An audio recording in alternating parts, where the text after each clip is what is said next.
Bismillah. Assalamualaikum warahmatullahi wabarakatuh. Sahabat-sahabat yang dimuliakan Allah Subhanahu wa taala, baik-baik pujian dan sanjungan yang dialunkan dalam setiap saat oleh para kekasih adalah milik sahabat sejati yang tak pernah ingkar janji, yang selalu menemani kita dalam diam dan gerak, dalam tidur dan terjaga, dalam rintihan rasa sakit dan ungkapan kegembiraan. Dialah Allah Azza wa Jal, paduka kita, maula kita. Sedang irama salawat dan salam yang selalu dinyanyikan oleh para kekasih yang ditimpa malah rindu, semoga sampai didengar di pangkuan-pangkuan alam tuntunan kita sekalian, Habibana wa Nabiyana Muhammad Sallallahu Alaihi Wasallam. Sahabat yang dimuliakan Allah Subhanahu wa taala, dalam kesempatan hari ini kita sama-sama akan membicarakan tentang menata batin ketika sedih. Pertanyaannya sahabat, adakah di antara kita yang tidak pernah sedih? Tentu jawabannya nyaris kita tidak akan menemukan orang yang tidak pernah sedih. Secara manusiawi kita punya keinginan, kita mendapatkan sesuatu yang tidak diharapkan. Tentunya boleh jadi kita mendapatkan kesedihan. Nyaris kita tidak akan menemukan orang yang tidak pernah sedih. Selama hidup, selama ruh masih di kandung badan, maka kesedihan itu adalah sesuatu yang wajar, sesuatu yang manusiawi. Kenapa sedih rata-rata? Sahabat, kita boleh flashback ke belakang. Ternyata para nabi dan rasul pun mereka pernah bersedih. Nabi Ayub diberikan penyakit sampai 18 tahun. Beliau langsung munajat, Rabbi anni masaniyad durru wa anta arhamur rahimin. Bukan hanya diberikan penyakit, tapi ditinggal oleh keluarganya. Kemudian kita mengetahui bagaimana yang terjadi kepada Nabi Yunus. Ketika dimakan ikan, kemudian Nabi Yunus bermunajat dengan ungkapan La ilaha illa anta subhanaka inni kuntu minaz zalimin. Tentunya sahabat, Nabi Ayub dalam keadaan kondisi seperti itu sedih. Nabi Yunus ketika dalam keadaan seperti tadi sedih juga. Atau boleh jadi Nabi Nuh ketika mengajak kepada anaknya Kan'an, irkam ma'ana, kesini, anakku kesini, ikut dengan bapak. Tapi ternyata tidak satu ideologi, satu keyakinan dengan anaknya.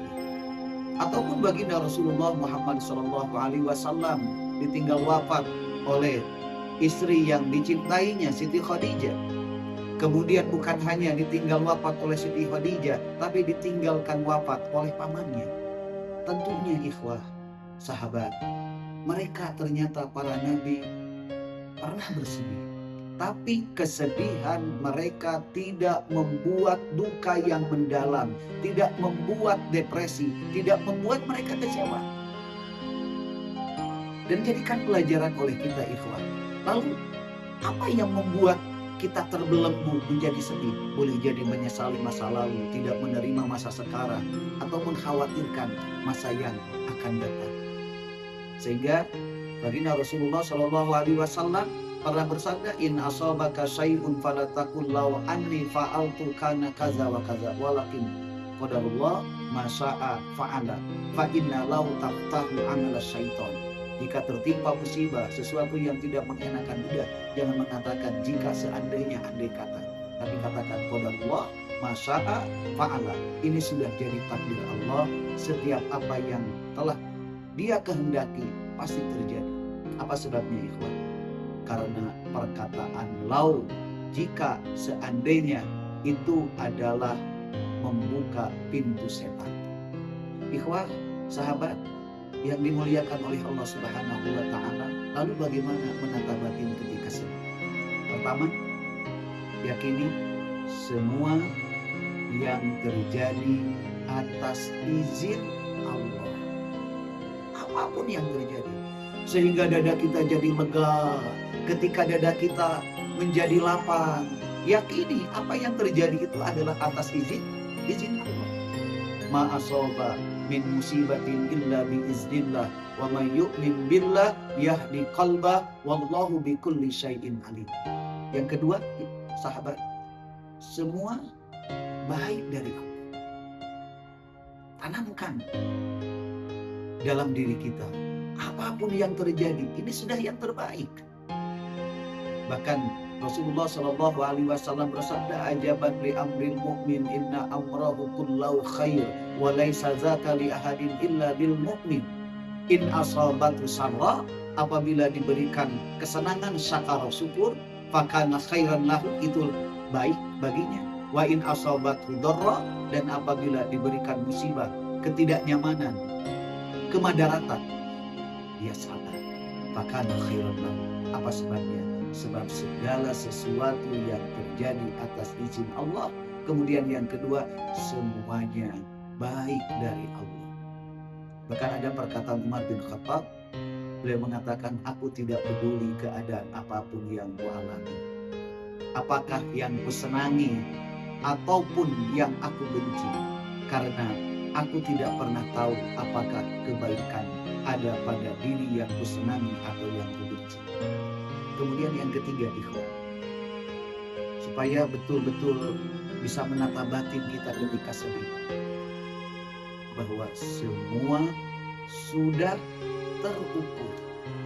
La yukallifullahu nafsan illa wus'aha.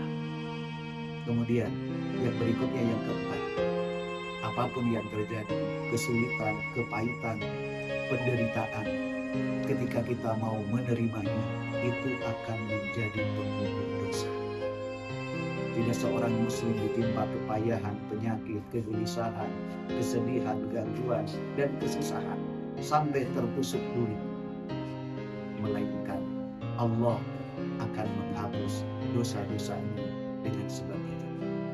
Kemudian yang berikutnya, ya sahabat, semua bisa ditolong oleh Allah.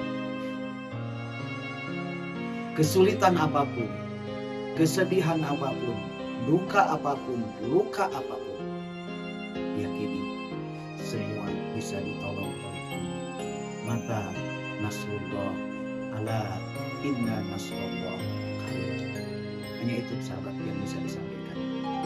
Insyaallah semuanya diberikan kesuksesan, kemuliaan di hadapan Allah Subhanahu wa Ta'ala, dan kita tidak lagi tersedih. La takhaf wa la tahzan, innallaha ma'ana. Terima kasih. Barakallah. Assalamualaikum warahmatullahi wabarakatuh.